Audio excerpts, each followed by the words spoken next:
एक दफा उंगली के इशारे से अबू लहब ने कहा था नबी पाक को आपका हाथ टूट जाए, अल्लाह ने फरमाया तब्बत यदा अबी लहबिन व तब, तू कहता है मेरे नबी का हाथ टूट जाए तेरे दोनों टूट जाएंगे। और सुनो अबू लहब का हाल क्या हो।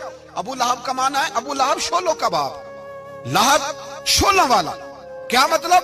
अबू लहब इतना हसीनो जमील था कि उसके जो रुखसार थे शोलों की तरह चमका करते, इतना खूबसूरत था, लाल सुर्ख रंग था, खूबसूरत आदमी।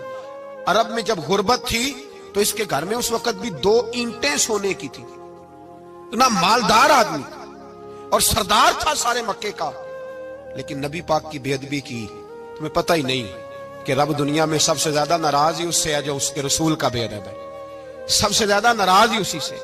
अबू लहब ना गया बदर के मौके पर, डर गया, कहने लगा मैंने नहीं जाना, मक्के में रह गया, ना गया जिहाद के लिए, मुसलमानों के खिलाफ ना निकला।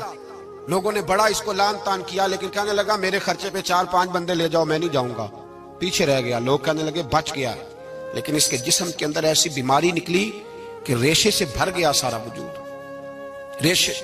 इसके बच्चों ने ले जाके अबू लहब को पीछे एक हवेली थी मक्के के बाहर, उसमें बंद कर दिया। चीखता था, चिल्लाता था, बंद कर दिया उसको ले जाके वहां पीछे। और जब उसको बंद कर दिया कमरे में तो चिल्लाता था, चीखता था, कोई मुझे बचाओ, कोई पानी पिलाओ। दरवाजा तोड़ के बाहर निकला तो चौक में मर गया अबू लहब। इतनी बदबू आती थी कि कोई करीब नहीं जाता था।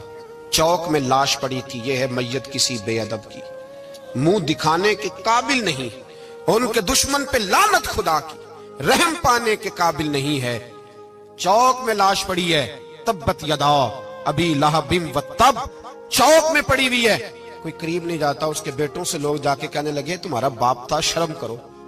एक मुलाजिम को पैसे दिए उसके बेटे ने, कहा गड़ा खोदो और मेरे बाप को रस्सी के साथ पकड़ के उसमें फेंक दो। एक गड़ा खोदा मक्के की गली में और रस्सी के साथ पकड़कर, रस्सी के साथ बांध कर उसकी टांग को घसीट कर उस गड़े में डाल दिया, ऊपर से मिट्टी डाल दी, बदबू का वो ढेर बंद कर दिया। अबू लहब मक्के का सरदार था, पर जाने कहां मरदूद दफन है।